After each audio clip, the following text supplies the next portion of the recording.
Como los otros cuentos que ya vimos, la historia de Caperucita Roja es una historia milenaria, más antigua de lo que uno se imagina. Y el primero en escribirlo fue Charles Perrault, como siempre, ¿no? Que en 1697 lo incluyó en su colección de cuentos populares. La historia que conocía Perrault se originó en los Alpes del Norte, se había transmitido de forma oral durante siglos y era radicalmente diferente a la que conocemos hoy. En esto pasa lo mismo con todos los cuentos. Y en primer lugar, lo que cuenta Perrault es que cuando el lobo se encuentra con la niña en el bosque, le pregunta qué camino prefiere seguir, el de los alfileres o el de las agujas. Y los nombres no son aleatorios en esto, porque en muchos pueblos franceses, ubicados en la zona donde se cree que se originó el cuento, a la edad de 7 años las niñas comenzaban a trabajar como aprendices empleadas por una costurera. Y el periodo de aprendizaje terminaba cuando llegaban a los 15 años, es decir, cuando la niña se convertía oficialmente en adulta. Durante los años de aprendizaje, cada niña acumulaba y guardaba algunos alfileres para ella. Entonces, por eso, por ejemplo, los broches eran considerados como el símbolo de que una niña se convertía en mujer, y con un broche se celebraba el compromiso y además se podía utilizar, si era necesario, como una pequeña arma contra los pretendientes no deseados, por ejemplo, los acosadores, ese tipo de cosas. Y bueno, y ahí la tenemos a Caperucita Roja, que tiene 15 años. También las agujas se utilizaban para representar el matrimonio. Y en algunas de las versiones transmitidas oralmente, Caperucita Roja elige el camino de los alfileres y en otros elige el de las agujas. Bueno, el lobo corre a casa de la abuela, mata a la abuela, la devora, pero en una parte solamente, limpia los restos, vierte la sangre en una botella y coloca la carne ordenadamente en la despensa. Esto es lo que cuenta Perrault. En una versión italiana incluso se añade que antes de acostarse el lobo, cuelga las entrañas de su víctima en la puerta y pone la sangre, los dientes y la mandíbula en el armario. Entonces cuando Caperucita llega, agarra las entrañas de la abuela sin darse cuenta. Bueno, el lobo, envuelto en la cama, invita a Caperucita Roja a preparar la cena. ¿Qué podía hacer? La abuela, que era lo que estaba en la despensa. Y cuando están por probar el primer bocado, le dice: te estás comiendo la carne de tu abuela. En una versión de una localidad francesa, en Tours, añaden que la niña lo que come son los pechos de la abuela. Bueno, cada cosa se va poniendo cada vez más espesa, ¿no? Pero no termina ahí, porque antes de invitarla a meterse bajo las sábanas con él, el lobo le pide que se quite la ropa. Y le dice: echa tu ropa al fuego porque ya no la necesitarás. O sea, estamos a un nivel ya de película de terror, pero un nivel ya grave. En algunas versiones, él le dice que se quite la ropa antes de comer. O sea, ya viene de antes la cosa. Y siempre termina inevitablemente con que el lobo devora a Caperucita Roja.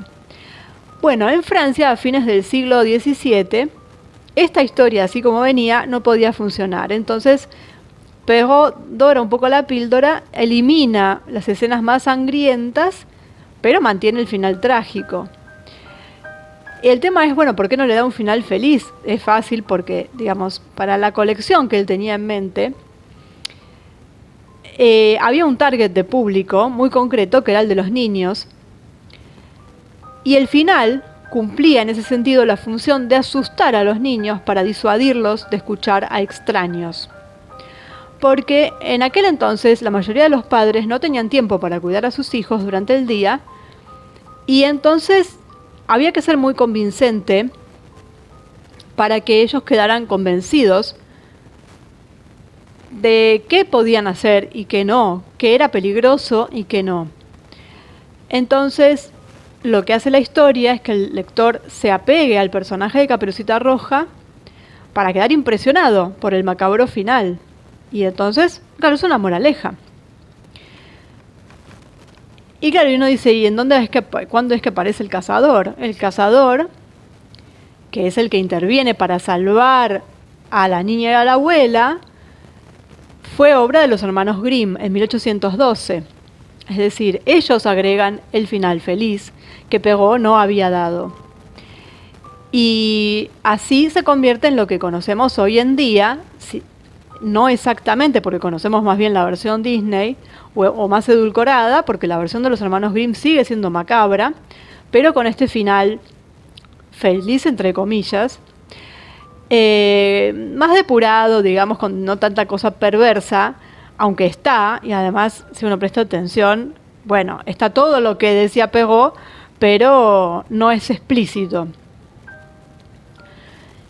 Y bueno, hay muchísimas versiones. Es un cuento que en literatura tiene 500 años, pero de tradición oral tiene muchísimos más. Y sigue vigente porque siguen estando los peligros, más allá de Disney y las películas que luego hayan hecho, y que además les sirve a muchos también para manipular. Es decir, Perrault lo usó para manipular, podríamos decir en un aspecto positivo, para que los niños tomen conciencia de los peligros, de los extraños. Pero luego también esto se fue usando para otro tipo de objetivos.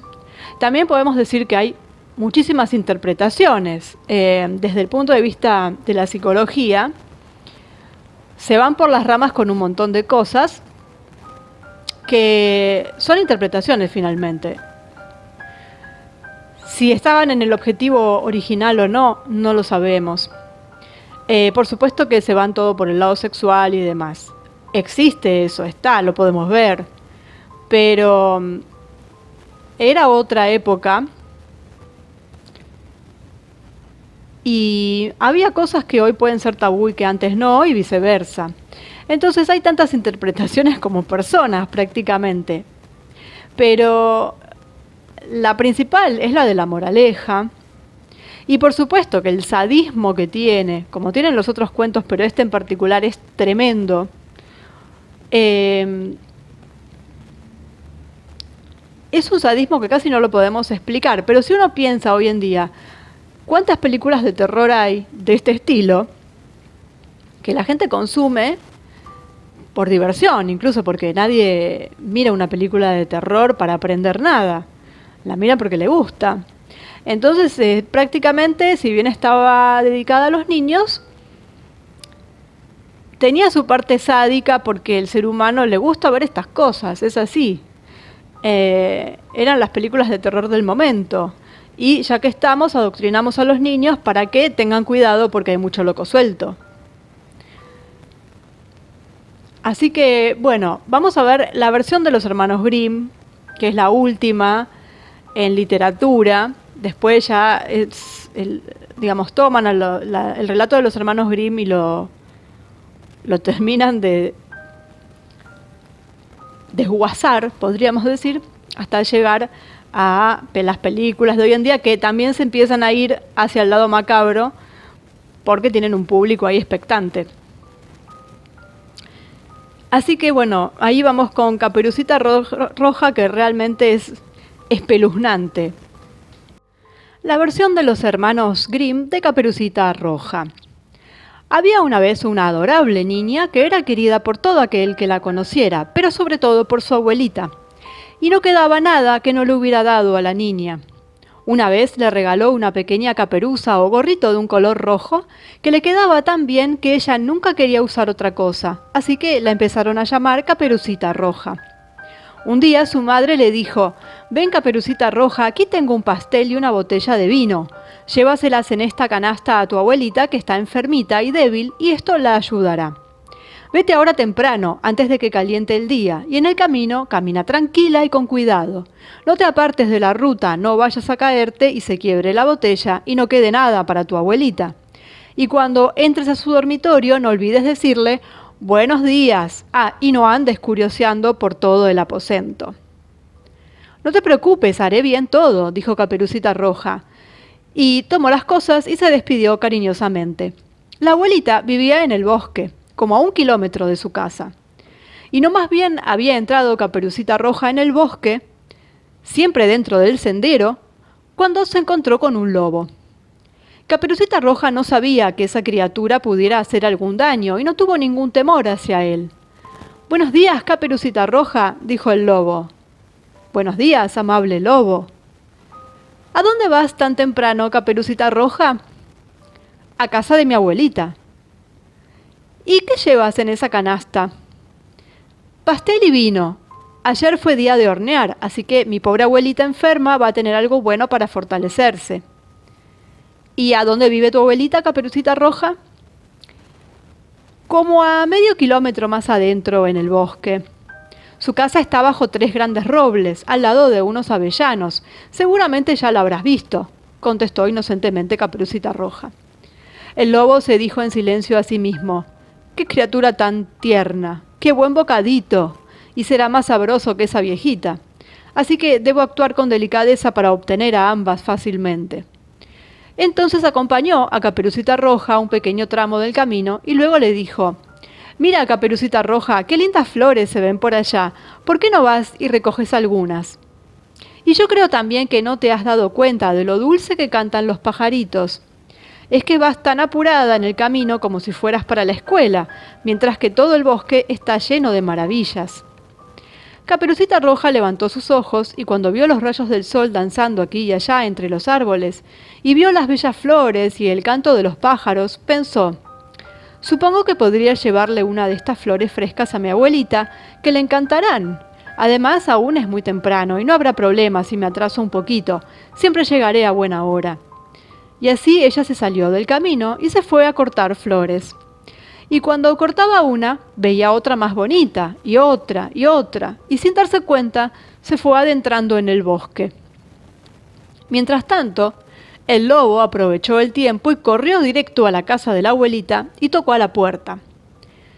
«¿Quién es?», preguntó la abuelita. «Caperucita Roja», contestó el lobo. «Traigo pastel y vino, ábreme, por favor». «Mueve la cerradura y abre tú», gritó la abuelita. «Estoy muy débil y no me puedo levantar». El lobo movió la cerradura, abrió la puerta y sin decir una palabra más se fue directo a la cama de la abuelita y de un bocado se la tragó. Y enseguida se puso la ropa de ella, se colocó un gorro, se metió en la cama y cerró las cortinas. Mientras tanto, Caperucita Roja se había quedado colectando flores y cuando vio que tenía tantas que ya no podía llevar más, se acordó de su abuelita y se puso en camino hacia ella. Cuando llegó, se sorprendió al encontrar la puerta abierta, y al entrar a la casa sintió tan extraño presentimiento que se dijo para sí misma: «Dios, qué incómoda me siento hoy. Y otras veces que me ha gustado tanto estar con la abuelita». Entonces gritó: «¡Buenos días!». Pero no hubo respuesta, así que fue al dormitorio y abrió las cortinas. Allí parecía estar la abuelita, con su gorro cubriéndole toda la cara y con una apariencia muy extraña. «Abuelita», dijo, «¿qué orejas tan grandes que tienes?». «Es para oírte mejor, mi niña», fue la respuesta. «Pero, abuelita, ¿qué ojos tan grandes que tienes?». «Son para verte mejor, querida». «Pero, abuelita, ¿qué brazos tan grandes que tienes?». «Para abrazarte mejor». «¿Y qué boca tan grande que tienes?». «Para comerte mejor». Y no había terminado de decir lo anterior cuando de un salto salió de la cama y se tragó también a Caperucita Roja. Entonces el lobo decidió hacer una siesta y se volvió a tirar en la cama, y una vez dormido empezó a roncar fuertemente. Un cazador que por casualidad pasaba en ese momento por allí, escuchó los fuertes ronquidos y pensó: «¿Cómo ronca esta viejita? Voy a ver si necesita alguna ayuda». Entonces ingresó al dormitorio y cuando se acercó a la cama, vio al lobo tirado allí. «Así que te encuentro aquí, viejo pecador», dijo él. «Hacía tiempo que te buscaba». Y ya se disponía a disparar su arma contra él cuando pensó que el lobo podría haber devorado a la viejita y que aún podría ser salvada, por lo que decidió no disparar. En su lugar, tomó unas tijeras y empezó a cortar el vientre del lobo durmiente. En cuanto había hecho 2 cortes, vio brillar una gorrita roja. Entonces hizo 2 cortes más y la pequeña Caperucita Roja salió rapidísimo, gritando: «¡Qué asustada que estuve! ¡Qué oscuro que está ahí adentro del lobo!». Y enseguida salió también la abuelita, vivita, pero que casi no podía respirar.